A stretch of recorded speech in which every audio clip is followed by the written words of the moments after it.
Portfolio में हर तरह का निवेश होना चाहिए। इक्विटी यानी कि शेयर्स, म्यूचुअल फंड जैसे निवेश होने चाहिए, और डेट का भी हिस्सा होना चाहिए, यानी कि आप जिसमें भी कंफर्टेबल है, बैंक एफडी, पीपीएफ, बॉन्ड्स या फिर डेट म्यूचुअल फंड। दोनों तरह के निवेश जब आपके पोर्टफोलियो में होंगे तभी वो एक बैलेंस पोर्टफोलियो और कंप्लीट पोर्टफोलियो बनेगा। जब भी हम इन्वेस्ट करते हैं तो क्या चाहते हैं कि बढ़िया रिटर्न मिले, लेकिन कितना रिटर्न आपको मिलेगा ये इस बात से तय होगा कि आप अपने निवेश पर कितना जोखिम ले सकते हैं। बिना जोखिम के रिटर्न मिल जाए तो सोने पे सुहागा है। तो आपके लिए डेट इंस्ट्रूमेंट कुछ ऐसा ही काम करते हैं जिसमें आपको, अब मैं ये तो नहीं कहूंगी कि कोई जोखिम नहीं है, लेकिन सीमित जोखिम है और निश्चित रिटर्न आपको देते हैं। तो आज हम समझेंगे कि डेट में कितना निवेश करें, डेट के अलग अलग विकल्प क्या हैं, और डेट इंस्ट्रूमेंट की बास्केट में 15 साल के लॉक इन वाला पीपीएफ निवेश किस तरह के निवेश के लक्ष्य के लिए सही रहेगा। इन तमाम सवालों का जवाब देने के लिए मेरे साथ जुड़े हैं CFP doctor Dhananjay Banthia. Thank you so much Dhananjay ji, आपने वक्त निकाला मनी 9 के लिए। तो सबसे पहले तो मुझे ये समझाइए कि एक कंप्लीट पोर्टफोलियो में डेट भी ज़रूरी है, और अभी हम डेट इंस्ट्रूमेंट्स में हलचल भी देख रहे हैं, ब्याज दरों का जो मूवमेंट है इसका फायदा यहाँ पर आ रहा है। तो टोटल इन्वेस्टमेंट में आप क्या सलाह देते हैं, कितना % हिस्सा डेट में होना चाहिए? Thank you Priyanka ji for having in the show. अगर आप बात करें कि कितना पोर्शन डेट का हिस्सा होना चाहिए, मुझे लगता है कि ये डिपेंड करता है आपके गोल के ऊपर। क्योंकि अगर आपको ये पता है कि आपके पैसे की रिक्वायरमेंट आपको कौन कौन से टाइम फ्रेम में है, मुझे लगता है कि आपको एक बेहतर आइडिया दे सकता है कि आपका कितना परसेंटेज डेट में एलोकेट होना चाहिए और कितना परसेंटेज इक्विटी में होना चाहिए। से फॉर एग्जाम्पल, मुझे पैसे की जरूरत है 3 महीने बाद, 6 महीने बाद, 1 साल बाद, 2 साल बाद, तो मुझे उस शॉर्ट टर्म गोल के लिए कहीं ना कहीं डेट में प्रोविजन करना जरूरी है। क्योंकि उस वो वाले जो पैसे हैं कहीं ना कहीं मैं मार्केट लिंक इंस्ट्रूमेंट में नहीं डाल सकता हूँ, क्योंकि मार्केट में हमें पता है कि शॉर्ट टर्म में वॉलिटिलिटी रहती है। तो जब भी मुझे कोई निवेशक पूछते हैं कि सर हमारे डेट में कितना हिस्सा रहना चाहिए, मैं कहता हूँ कि आप आइडेंटिफाई करो कि वो पर्टिकुलर पर्पज क्या है, आपकी वो गोल क्या है, किस गोल के लिए आपको पैसा चाहिए। वो आपको एक अच्छा क्लैरिटी देगा कि कितना हिस्सा होना चाहिए। But as a financial planner हम कहते हैं कि एटलीस्ट आपके कंटिजेंसी फंड के लिए एटलीस्ट 6 महीने से आपके साल भर की जो एक्सपेंसेस है वो एटलीस्ट कहीं ना कहीं आपको लिक्विड या फिर सेविंग अकाउंट या फिर आपके जो डेट फंड्स में पार्क होना जरूरी है।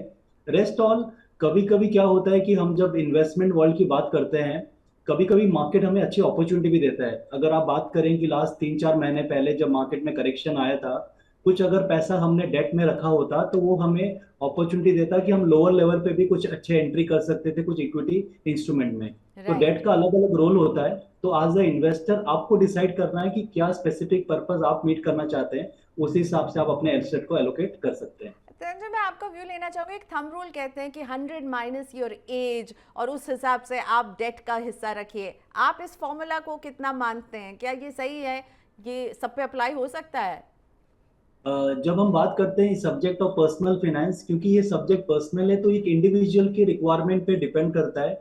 मार्केट में बहुत सारे फॉर्मूलाज हैं, बहुत सारे कैलकुलेशन है। अगर आप एज अ इंडिविजुअल इन्वेस्टर अपने आप को डिसिप्लिन करना चाहते हैं, यस, ये फॉर्मूला भी आप अप्लाई कर सकते हैं कि अगर आपकी एज 30 साल की है और तो अगर 100 माइनस एज वाला फॉर्मूला अप्लाई करें तो 70% हिस्सा आपका इक्विटी में होना चाहिए, 30% आपका डेट में होना चाहिए। हम्म। क्योंकि आपकी एज कम है तो जनरली एजम्पशन रहता है कि आप ज्यादा रिस्क ले पाओगे अपने पोर्टफोलियो में। लेकिन अगेन, अगर कोई ऐसा सिनारियो है जहां पर आप अकेले सिंगल अर्निंग मेंबर हो फैमिली के और आप पे 5 जन निर्भर कर रहे हैं, तो वहां पर शायद आप इक्विटी का एक्सपोजर इतना ले नहीं पाओ। इसलिए हम जब कहते हैं पर्टिकुलर सब्जेक्ट पर्सनल फाइनेंस को लेके है, तो आप डिसाइड कीजिए कि आपके पर्टिकुलर सिचुएशन में क्या कॉम्बिनेशन फिट बैठता है। अगर आपको लगता है कि एज माइनस आपका 100 माइनस एज आप में फिट बैठता है तो definitely you can go for that. Okay, so अब ये समझाइए कि डेट में निवेश करने के कौन कौन से इन्वेस्टमेंट टूल्स होते हैं।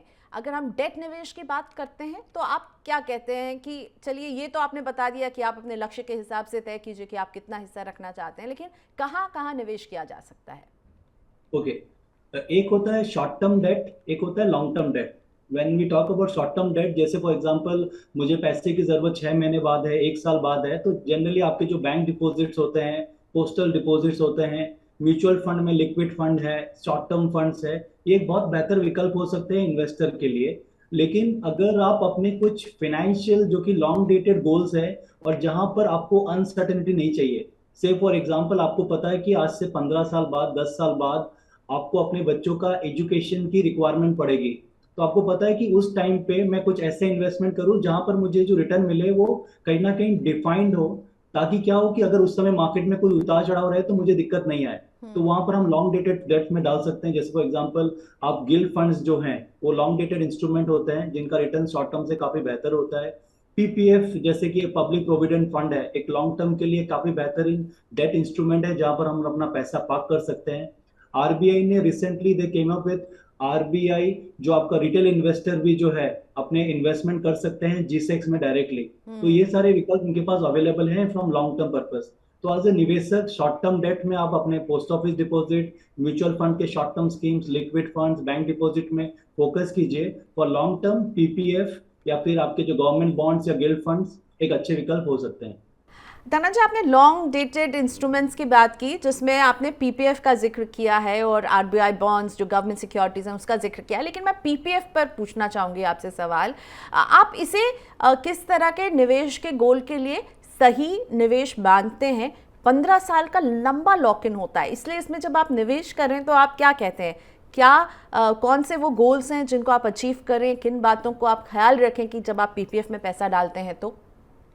ओके, जनरली क्या होता है, हमारी जो गोल्स होते हैं जनरली टू टाइप्स होते हैं। एक होता है हमारा लाइफस्टाइल गोल और एक होता है हमारे essential goals. Like for example बच्चों का एजुकेशन, वो हमारा एसेंशियल गोल में जाता है जहां पर मैं मार्केट बेस्ड शायद इंस्ट्रूमेंट पे फोकस नहीं करूं। कारण ये है कि हो सकता है कि जिस समय मुझे पैसे की जरूरत पड़े, जैसे फॉर एग्जांपल 2020 का जो सिनारियो हुआ था जहां पर कोविड के समय एक हमने बड़ा करेक्शन देखा था, और अगर आपको उसी समय अपने बच्चों की फीस देनी होती तो शायद आप उस समय उस पोजीशन में नहीं होते जिस समय वो करेक्शन आया था।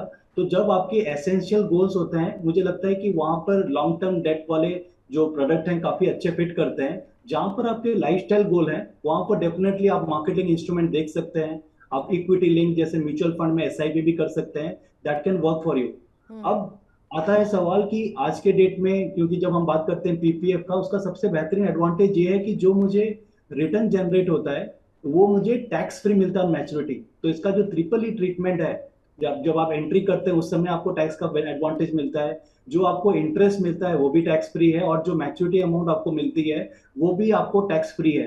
तो अगर आप एक इन्वेस्टर हैं जो 30% ब्रैकेट में है, अगर आप post return post tax calculation करें, अगर आप बाकी कोई इंस्ट्रूमेंट में डालते हैं, तो इफेक्टिवली आपका पीपीएफ आपको 8 9 से 10% रेंज का रिटर्न भी जनरेट करके देता है। क्योंकि अगर 7.51% अभी करंट रेट ऑफ इंटरेस्ट है और हम एज्यूम करते हैं कि इसमें आपको टैक्स लायबिलिटी नहीं लगती है, तो अगर आप 30% इसमें टैक्स भी बचा ले रहे हैं तो अप्रोक्सीमेटली हम अगर उसमें भी ऐड करें तो इट्स अ गुड इन्वेस्टमेंट जहां पर कि आपको सिक्योरिटी चाहिए और एश्योर रिटर्न चाहिए। तो मुझे लगता है कि आपके निवेश के लिए बेहतर विकल्प हो सकता है। पीपीएफ में जब निवेश करते हैं तो 1 साल में 1.5 लाख रुपए इसमें आप जमा कर सकते हैं।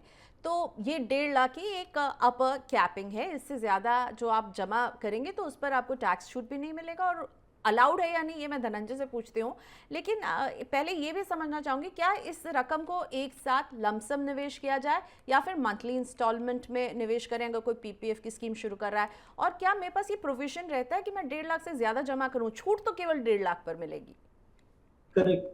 तो मैक्सिमम आप 1.5 लाख डिपॉजिट कर सकते ओके। हैं। अगर आपने उससे ज्यादा डिपॉजिट किया है तो उस अमाउंट पे आपको इंटरेस्ट नहीं मिलेगा। तो सिर्फ फॉर एग्जांपल आपने 1.5 की जगह 1.8 कर दिया है, ये जो 30,000 रुपए है इस पे आपको ब्याज नहीं मिलेगा। तो ये रिकमेंडेड है कि आप ये जो 1.5 का कैपिंग है इसे फॉलो कीजिए। एंड सेकंड, आपका ये सवाल था कि पैसा कब डाला जाए। जनरली रिकमेंड किया जाता है कि अगर आपके पास मोटी रकम है साल के शुरुआत में, तो आप अप्रैल 5 के पहले अपना ये पैसा जो है निवेश कर दें। क्योंकि जो इंटरेस्ट कैलकुलेशन होता है वो कैलकुलेशन होता है बिटवीन जो फिफ्थ, हर महीने का 5 तारीख से लेके मंथ के जो एंड में जो सबसे लोएस्ट बैलेंस होता है उसके ऊपर में होता है। तो ब्याज जो कैलकुलेशन मंथली बेसिस में होता है और इंटरेस्ट रेट आपको मार्च के महीने में होता है। तो अगर आपके पास एक मोटी रकम है अप्रैल के महीने में, तो मैं आपको सजेस्ट करूंगा कि आप अप्रैल के फर्स्ट वीक में आप पूरा 1.5 लाख रुपया डिपॉजिट कर सकते हैं। इन केस आप सैलरीड है, आप कहते हैं कि इतनी मोटी रकम एक साथ मैं नहीं पे कर पाऊंगा, तो डेफिनेटली आप मंथली मोड में कर सकते हैं। लेकिन याद रखिएगा कि महीने के 5 तारीख के पहले आप पैसा डालिए ताकि आपको जो ब्याज मिले, क्योंकि ये मंथली कैलकुलेशन होता है, तो आप पूरे ब्याज का एडवांटेज ले सकें। राइट तो अगर आप मंथली निवेश करने का सोच रहे हैं पीपीएफ में तो महीने की 5 तारीख के पहले, क्योंकि फिर उसी के आधार पर आपको ब्याज मिलता है। अब मैं आपसे ये पूछना चाहूँगी कि आपने अभी कहा कि पीपीएफ सबसे बेहतरीन इसलिए क्योंकि ये टैक्स पोस्ट टैक्स रिटर्न अच्छे देता है, ट्रिपल ई का इसको स्टेटस मिला हुआ है, आपको जो आप निवेश कर रहे हैं आप उस पर एटीसी की छूट लेंगे, आप जो मैच्योरिटी में निकालेंगे उस पर भी छूट है। लेकिन क्या रिटर्न के मामले में महंगाई को मात दे पाएगा, क्योंकि इन्फ्लेशन बीटिंग रिटर्न दे रहा है या नहीं?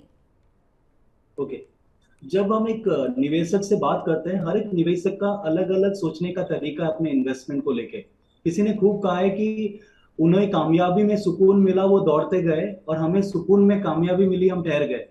तो जब हम एक बिजनेसमैन से बात करते हैं, उसे कहते हैं कि सर आप तो बिजनेस में रिस्क ले रहे हैं, आप इन्वेस्टमेंट में रिस्क क्यों नहीं ले रहे हो? तो कहते हैं कि धनंजय देख, मैं बिजनेस में तो रिस्क ले रहा हूँ, मुझे इन्वेस्टमेंट के वर्ल्ड में रिस्क नहीं लेना है, वहां पर मुझे सर्टेनिटी चाहिए, क्योंकि मैं दोनों जगह रिस्क नहीं ले पाऊंगा। तो जब एक इन्वेस्टर डिसाइड करता है अपने पैसे को कहाँ एलोकेट करना है, वो डिपेंड करता है उसके इंडिविजुअल थॉट के ऊपर, उसके विलिंगनेस टू टेक रिस्क के ऊपर में। तो अगर कोई निवेशक है जो कहते हैं कि धनंजय मुझे कुछ ऐसा प्रोडक्ट चाहिए जहां पर मुझे उतार चढ़ाव नहीं, मुझे एक स्टेबिलिटी और स्टडी रिटर्न चाहिए, तो डेफिनेटली एक अच्छा विकल्प हो सकता है। नो डाउट, अगर हम इक्विटी की बात करें या मार्केट लिंक इंस्ट्रूमेंट की बात करें, डेफिनेटली उनका पोटेंशियल है अच्छा रिटर्न जनरेट करने के लिए। बट अगेन बहुत सारे इन्वेस्टर हैं जो शॉर्ट टर्म की अनसर्टनिटी के कारण मार्केट में लॉन्ग टर्म के लिए स्टे नहीं कर पाते हैं। अगर आप एमफी का डेटा की बात करें तो एवरेज एसआईपी भारत में 3 से 3.5 साल ही कंटिन्यू होती है। तो अगर एक लॉन्ग टर्म गोल तभी क्रिएट होता है इक्विटी लिंक, जब मार्केट लिंक इंस्ट्रूमेंट में, जहां पर निवेशक 7 से 10 साल या 15 साल इन्वेस्टेड रखे। लेकिन अगर लोग 3 साढ़े 3 साल बाद ही पैसा निकाल दे रहे हैं, कारण है कि इसलिए वो निकाल दे रहे हैं कि वो क्या कैलकुलेट ये करते हैं कि धनंजय मैंने 3 साल 36,000 रुपए दिए और 3 साल के बाद इसकी वैल्यू 34,000 चल रही है, और वो कंपेयर करते हैं उस इन्वेस्टमेंट को आरडी के साथ कि अगर आरडी में कर लिया होता तो ये 42,000 हो जाता, और वो वहां पैसे से वहां से निकाल देते हैं। तो अगर आज द इंडिविजुअल आपको लगता है कि यस आप वॉलेटिलिटी को फेस नहीं कर पाएंगे, आपको आपके रिटर्न में स्टेबिलिटी चाहिए, तो डेफिनेटली एक बेहतर विकल्प है। एटलीस्ट मुझे लगता है कि इन्फ्लेशन को शायद ये बीट नहीं कर पाए, एटलीस्ट इन्फ्लेशन को न्यूट्रलाइज कर सकता है, ये इंपॉर्टेंट है। राइट कभी तो कभी एक तरह से चैन की सांस वाला निवेश है ये, आप जिसमें राहत की सांस लेंगे, रिटर्न को नहीं चेज करेंगे, लेकिन आप ये जरूर चेज रिटर्न को चेज नहीं करते हुए आप ये ध्यान रखेंगे आप सुकून से आपका पैसा जो है धीरे धीरे बढ़ता रहेगा और आप इसमें इंस्टॉलमेंट में भी निवेश कर पाएंगे। धनंजय, कुछ सवाल जो हमारे दर्शकों के वो आपके सामने रखते हैं। रोहित सिंह का सवाल लेकर आते हैं। 32 साल के हैं रोहित और पूछ रहे हैं कि मैं अपनी 4 साल की बेटी के लिए पैसे जमा करना चाहता हूँ। हर साल करीब 50 से 60,000 रुपए जो है इनका निवेश करने का इरादा है।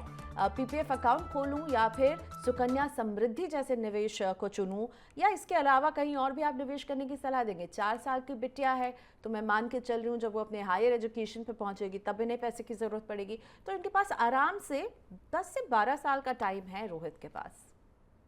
ओके, तो मुझे लगता है कि सुकन्या समृद्धि एक अच्छे स्कीम है जिसमें वो पैसा डाल सकते हैं, और द रीजन मैं इसको रिकमेंड कर रहा हूँ क्योंकि इसके जो ब्याज हैं वो पीपीएफ से 0.50 बेसिस पॉइंट ज्यादा है। तो डेफिनेटली कहाँ जहां पर हमें ज्यादा का बेनिफिट मिले और वही सेम लेवल ऑफ सिक्योरिटी रहे, तो डेफिनेटली मुझे प्रीफर करना चाहिए एक ऐसा ऑप्शन जो मुझे बेहतर रिटर्न दे सके। तो मुझे लगता है कि ये सुकन्या समृद्धि जो स्कीम है उसमें पैसा डेफिनेटली वो निवेश कर सकते हैं। इसके अलावा अगर वो चाहें तो अपना एक छोटा सा part of portfolio may be equity based SIP भी कर सकते हैं। अगर उनके पास ये कॉम्बिनेशन रहेगा तो मुझे लगता है कि ऑन एन एवरेज अगर हम आज के डेट में बात करें तो 7.6% हमें इंटरेस्ट जनरेट हो रहा है सुकन्या समृद्धि से। और हम अगर एज्यूम करें कि हमको लॉन्ग डेटेड अगर हमारे मार्केट लिंक इंस्ट्रूमेंट में 12% या 11% के आसपास भी मिले, तो हमारा पोर्टफोलियो अच्छा खासा 9.5 से 10% रिटर्न जनरेट कर सकता है। तो मुझे लगता है कि दोनों की जुगलबंदी के साथ वो अपने प्लानिंग कर सकते हैं, ताकि एक पोर्शन हमारा सिक्योर्ड रहे और थोड़ा पोर्शन हम थोड़ा सा मार्केट लिंक भी रखें, ताकि ये बहुत अच्छी कॉम्बिनेशन हो सके। एक स्कूप में हमें 2 फ्लेवर भी मिल गया, वेनिला भी हमारे पास है और स्ट्रॉबेरी भी हमारे पास है। राइट तो सुकन्या समृद्धि स्कीम ये अच्छी है आपके लिए, और थोड़ा सा आप इक्विटी म्यूचुअल फंड में शिफ्ट कर सकते हैं। अंकुर जायसवाल का सवाल लेते हैं। 29 साल के हैं अंकुर, बेंगलुरु से हमें ये सवाल भेजा है। पूछ रहे हैं कि जो इनका एक चचेरा भाई है, कजिन हुआ, वो अपने एक कैफे खोलने का इरादा रखता है और वो उसके लिए उसे पर्सनल लोन की ज़रूरत है। क्या इन्हें अंकुर को अपने कजिन के लोन में गारंटर बनना चाहिए, उन्हें गारंटर बनाने की रिक्वेस्ट कर रहा है, और लोन गारंटर बनने से पहले उन्हें किन बातों का ख्याल रखना चाहिए धनंजय? ओके, अगर आप किसी के लोन गारंटर बन रहे हैं, इसका मतलब ये है कि आप सीधा सीधा जिम्मेदारी खुद पे ले रहे हैं कि अगर उसने नहीं चुकाया तो मैं चुकाऊंगा। अब ये डिपेंड करता है कि आपका उनके प्रति गुडविल कितना है। जनरली क्या होता है कि this is again a very high risk. ये जो पैसा हम लेंड करते हैं या फिर हम एज ए गारंटर जब खड़े होते हैं, it is generally on a very high risk, क्योंकि अगर उनकी बिजनेस नहीं चली या कहीं ना कहीं उनका बिजनेस मॉडल सक्सेसफुल नहीं हुआ, तो अगर वो टाइम पे अगर पैसा रीपे नहीं कर पाते हैं तो आपकी लायबिलिटी बन जाती है। तो मुझे लगता है कि जनरली अगर आप as a personal finance planner मुझे बताएं, तो मैं जनरली ये रेकमेंड नहीं करता हूं। अगर अगर आपको लगता है कि यस, आप पे उन पे इतना ट्रस्ट है और आपको लग रहा है कि उनके बिजनेस मॉडल को आपने स्टडी किया है, सस्टेनेबल है और लॉन्ग टर्म में इसमें ग्रोथ आपको दिखती है, तो आप थोड़ा कंपोनेंट रिस्क ले सकते हैं। लेकिन डिपेंड करता है ये इंडिविजुअल बॉन्डिंग के ऊपर, इंडिविजुअल कनेक्ट के ऊपर और सामने वाले के ट्रस्ट के ऊपर। तो मुझे लगता है कि ये आपका इंडिविजुअल डिसीजन है कि आप उन पे कितना दाव लगा सकते हैं। अगर लेकिन अगर आप किसी और पे लगाते हैं जहां पर आपको इतना ट्रस्ट फैक्टर नहीं है, तो एट एनी कॉस्ट आपको गारंटर कोई लोन के लिए नहीं बनना चाहिए। राइट, तो बेसिकली अगर आप लोन गारंटर बनते हैं अंकुर, और किसी वजह से आपके भाई उससे ज़्यादा नहीं कर पाते हैं, तो इसकी जिम्मेदारी आप पर पड़ेगी। तो उनके फाइनेंशियल कंडीशन और स्टेटस को भी ज़रा सा समझ लीजिएगा, तभी इस तरह का कदम उठाइएगा अगर गारंटर बनना चाहते हैं तो। Thank you so much Dhananjay ji, आज आपने वक्त निकाला मनी 9 के लिए। Thank you so much. Thank you.